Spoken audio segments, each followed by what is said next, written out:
Hey there, Addie here. Welcome to my YouTube channel. Today, as you can probably tell from the title, I'm going to be doing an advice video, in particular college advice. Now, I know what you're thinking.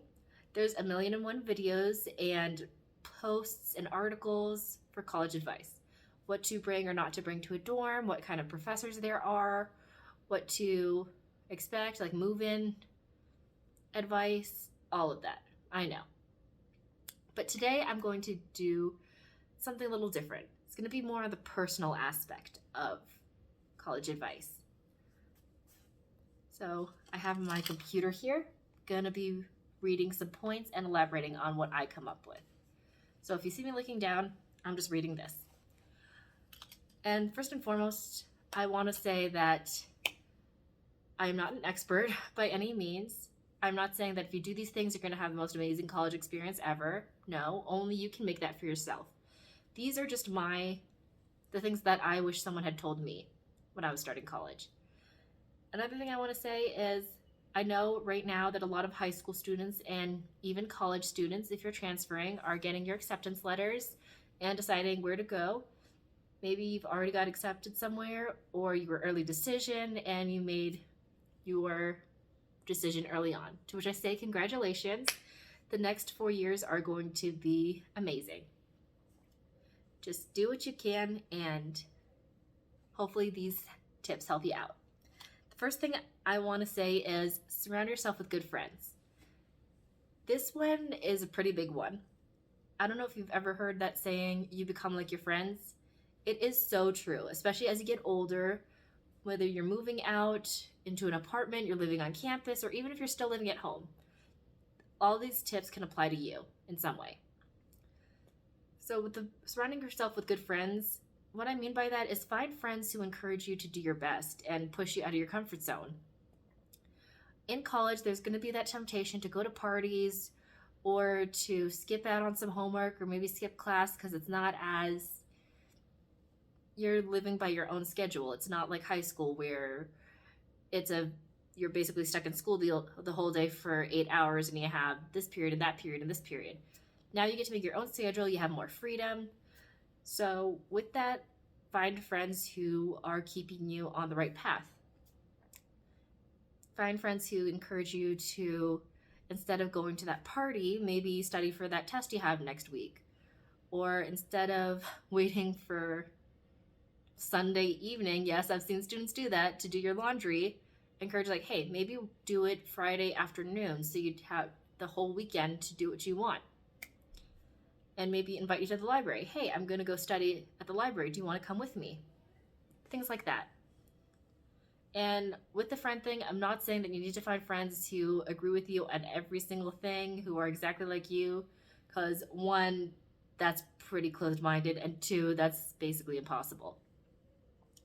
So that's point number one, surround yourself with good friends. Number two, like I know I said at the beginning that it's not going to be about classes and academics per se, but this one, you'll see what I mean. Take classes that have nothing to do with your major. What I mean by this is whether you're a science major or poli-sci, take classes that are outside of your realm and what you're studying. One, it gives you a whole lot more perspective, and two, it's just a nice break.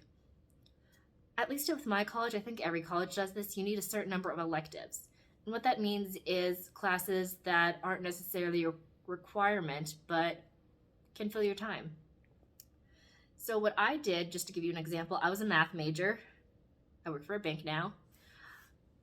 I took some psychology classes. I even actually took an intro to communication class my senior year, just to get a new perspective and see what else is out there. Whether you're an English major or history major, science major, math, IT, do something outside of that. Maybe take take a psychology class or two, take a photography class. Maybe if you're a STEM major, take some sort of literature class like British literature, or I don't know, hit some sort of world literature or something. Whatever it is, find your passions, find your hobbies, and go with that. This one is pretty important too. I mean, they're all important, but eat healthy. Seriously, I cannot stress this enough. You hear so much of students gaining the freshman 15, and it's an easy trap to fall into. Maybe you're living in the dorms and you're eating dorm food all the time, or you're going out more than you've ever gone before, or maybe you're pulling an all-nighter and you're just eating a bunch of random snacks. Believe me, no judgment, we've all done it. But find ways to stay healthy. I know it's really stressful with all the classes and everything and adjusting to all that you're adjusting to, but make time. Pretty much every college campus has a gym right there. You may as well take advantage of it when you have a gym membership included with your tuition. Maybe take an intramural sport or something if you're not doing the school sports like D1 or D2 sports. Go on a walk. Maybe get some friends, go for a bike ride, go on a hike on the weekends if you can. And yes, eat healthy. I know it's hard because I lived in dorms, believe me, dining hall food isn't always the healthiest, except for maybe like the salads or something, but I know, you don't always want to eat salad. But some things that I did, one, this is going to make you healthier, and two, it's going to save you money. Rather than just buying little snacks on campus or chips or cookies or whatever, actually go to the grocery store, like to a Target or something, or to a Walmart, and buy healthy foods. Maybe have some granola bars or some trail mix on hand. So that way you're not tempted to reach for that bag of cookies, or you're not tempted to go to the a la carte stores or the a la carte line in your dining hall. And also, I know it's kind of hard if you're in a dorm, but have fruit on hand. I know it goes bad faster than stuff like trail mix, but why not? Have like an apple or two, or an orange, or even get some vegetable sticks or something like that. But seriously, my point is stay healthy. And not only will staying healthy make you obviously healthier, but it'll help with your mental health. With all the classes and the tests, it's nice to just go outside, get some fresh air, lift some weights, play a sport. It really is. This one is I touched on this, but get involved. I mentioned with intramural sports or D1 sports, but maybe if you're not super big into sports, like I wasn't, do something like find maybe an a cappella group on campus, or get involved with Greek life. Or if you don't like any of the clubs that are on campus, start your own. Plenty of people do that.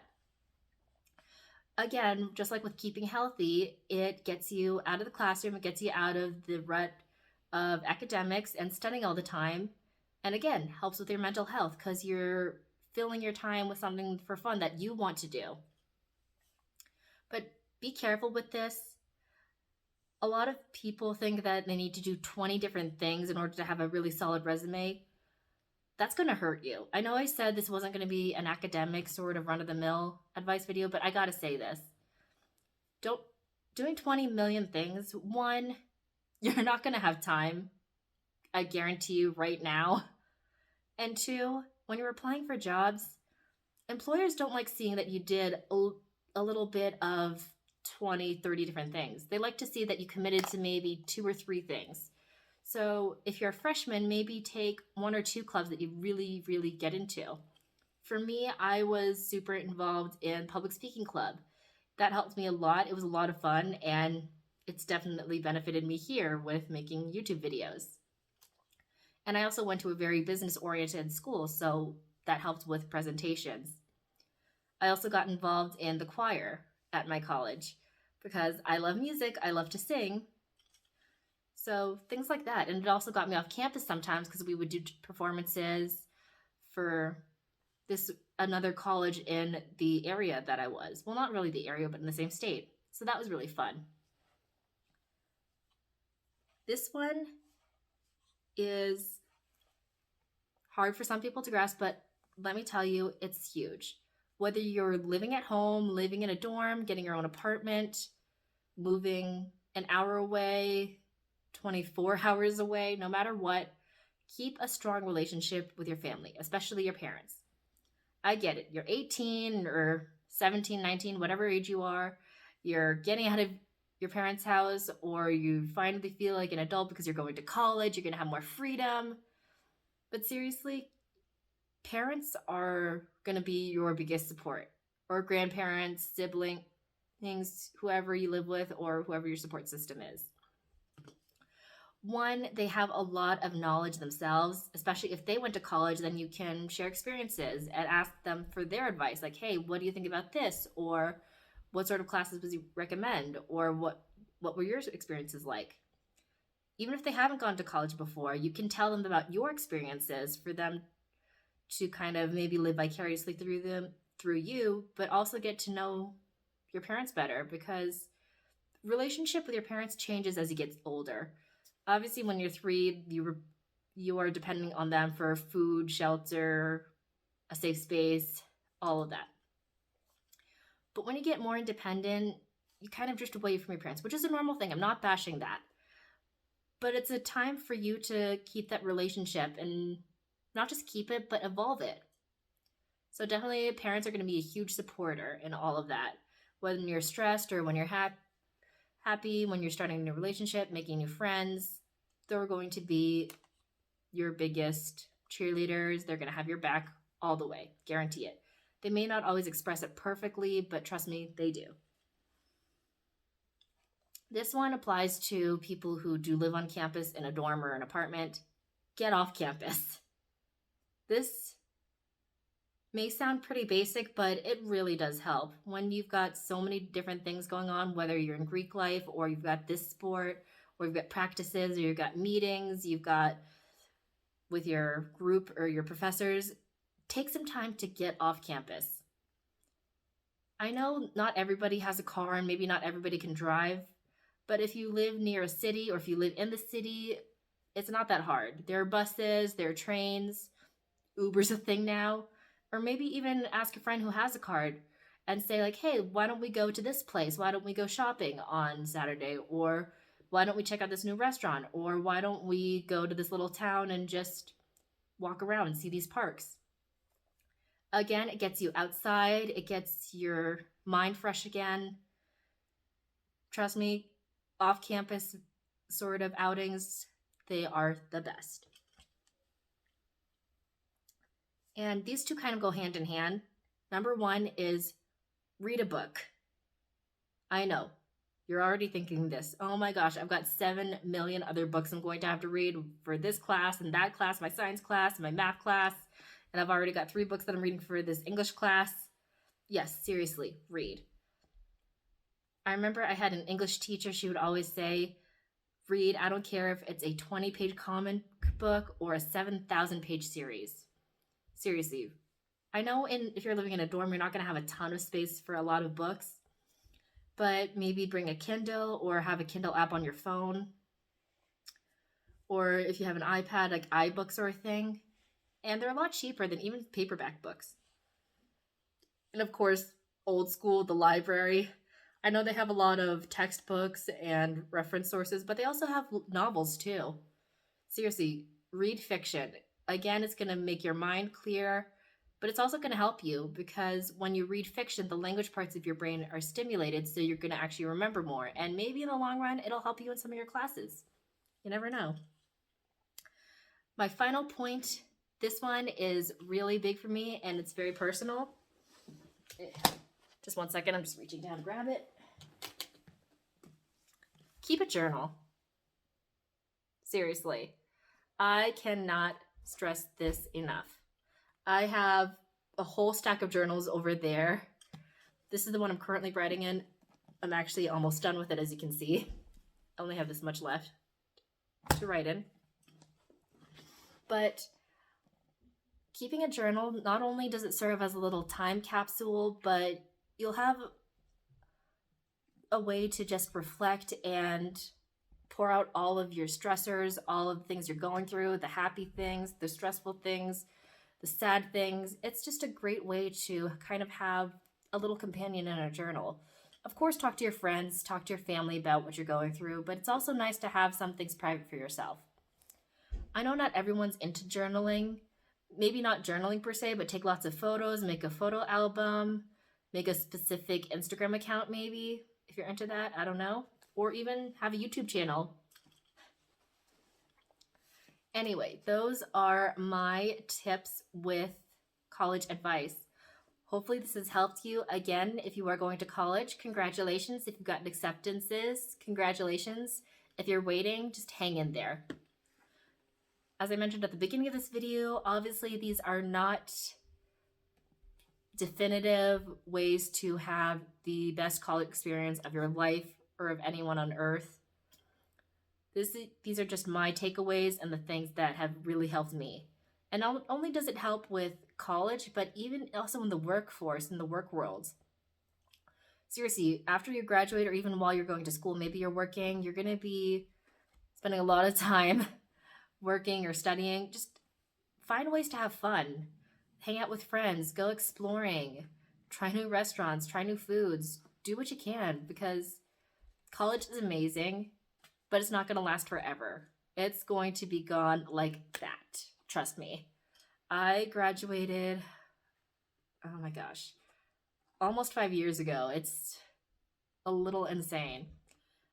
There's going to be struggles. There's going to be highs, lows, but you make your experiences. And something else, a little bonus thing, I didn't write this down, but a lot of people say, like, I want to have the full college experience. I want to live in a dorm. I want to go to parties. I want to do this and that.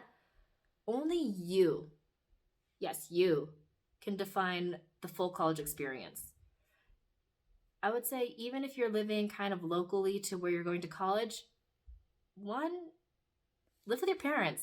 It's going to save you a lot of money, but not only that, maybe it just will make sense for you more to live at home so you can be closer to family and have a little bit more freedom so you're not always in a dorm and have to abide by the dorm rules.